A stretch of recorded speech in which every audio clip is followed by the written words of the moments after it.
Selama ini sebelum kita mengenal akidiyah, kita tidak tahu bahwa ibadah kita yang kita anggap benar itu banyak sekali yang tidak mendapatkan ridha Allah Subhanahu wa taala.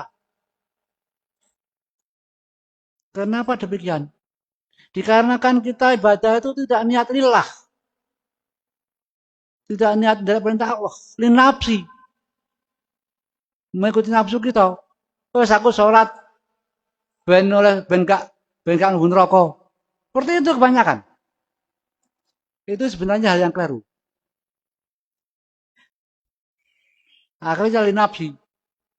Nah, Mbah Romoya itu menggagas, menciptakan suatu buah karya yang sangat besar, yang sangat istimewa, di mana ibadah akan bernilaikan ibadah, baik syariat maupun hakikat secara itu sudah ibadah, secara rohani sudah ibadah.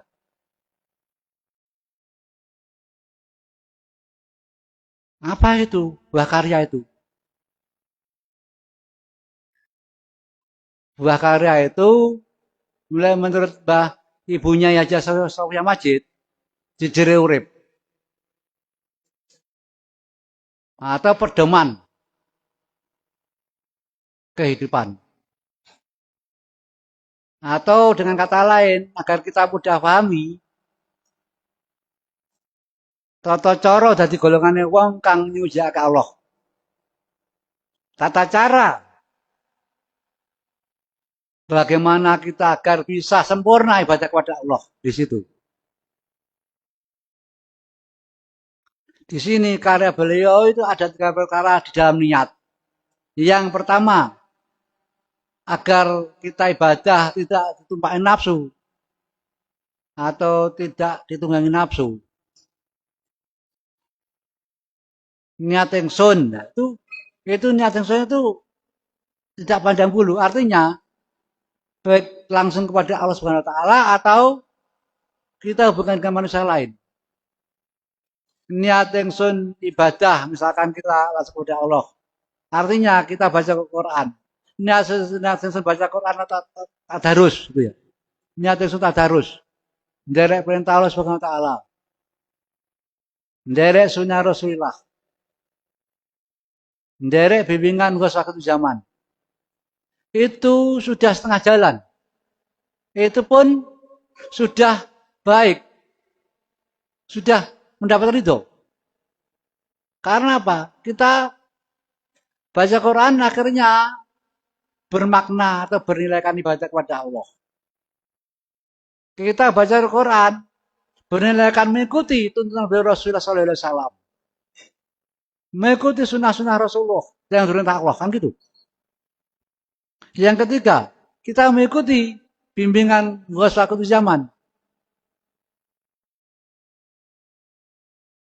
Di mana waktu zaman ini yang diberi tugas Allah, diberi hak untuk mengantar kita sowan kepada Allah Subhanahu wa taala. Dengan musilatin lil hadri aliyahnya. Yaitu radiasi batiniah yang menghantar kita sowan menghadap makhluk Tuhan kita. Nggih. Itu sebarang yaitu kita niat lillah Rasulullah itu secara otomatis tanpa kita sadari. Kita sudah diantar kepada Allah Subhanahu wa taala. Dengan radiasi batiniah. Nggih. Radiasi batiniah. Radiasi batiniah niku merupakan pancarna roh. Di mana itu setiap hari kita baca Bang Duril ya Sayyidi binaturah pancarya batinnya kami dengan sinanturah muda kami dua itu kosta zaman. Di situ kita setiap hari mohon kepada beliau. Setiap hari mohon kepada beliau agar kita diantar kepada Allah. Musilatin ila hadrat aliyah. Yaitu radiasi batiniyah yang menghantarkan kami semua sowan menghadap mahaluhuran kami.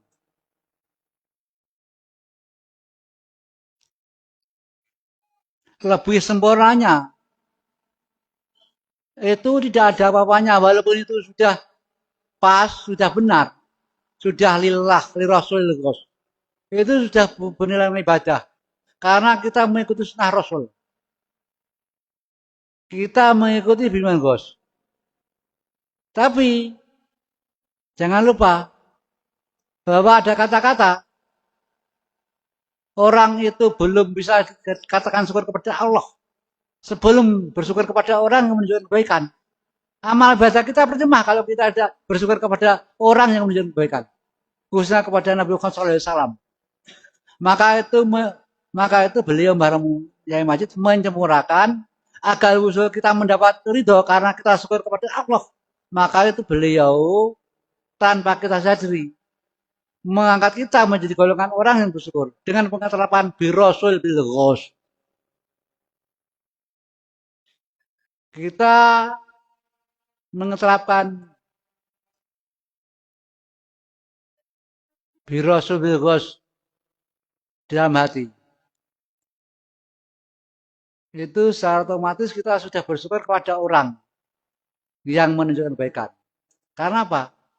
Karena birasul itu kita menyadari tanpa adanya Rasulullah SAW kita tidak mungkin bisa seperti ini. Bahkan tidak paham sholat, tidak paham adanya Allah siapa, kan gitu. Ditambah lagi syukur kepada bilogos. Kita menyadari tanpa adanya barang masjid kita tidak mungkin bisa, bahkan tidak tahu yang dinamakan lillah Rasulullah, kan gitu. Setelah itu kita lakukan, kemudian biar lebih sempurna pengeterapan billah dalam hati, adanya niat lillah dari perintah Allah dalam hal ibadah, dalam hal hubungan dengan manusia lain, derek sunah Rasulullah, derek tuntunan Rasulullah, derek bimbingan zaman. Adanya saya bisa menyadari bahwa ini jasa Kanjeng Nabi dan jasa Mbah Romo Yai. Ini adalah yang menciptakan, menggerakkan, mengenai Allah Ta'ala. Semuanya Allah. Pas kalau pembicara yang terdahulu Nyonya Besar ini mengatakan tentang ikro tadi, pengetahuan. Jadi Mbah Romo Yai tadi yang dikatakan apa itu ada hubungannya erat. Memang benar hubungannya erat sekali. Karena pengetahuan kita itu sebenarnya semuanya dalam kehidupan kita sebanyak naik turunnya nafas, ya. Sebanyak bilangan yang Allah ketahui, setiap berkedipnya mata itu tidak lepas dari kehendak Allah, tidak lepas dari ciptaan Allah, tidak lepas dari yang menggerakkan berkedipnya mata, menggerakkan naik turunnya nafas, menciptakan, ya, adanya bilangan yang diketahui Allah itu adalah Allah Subhanahu wa taala. Pengetahuan itu tanpa adanya Mbah Romo Yai tidak mungkin kita dapatkan, apalagi kita pahami. Bahkan hari ini kita tidak ada di sini kalau kita tidak ada Mbah Romo Yai Majid.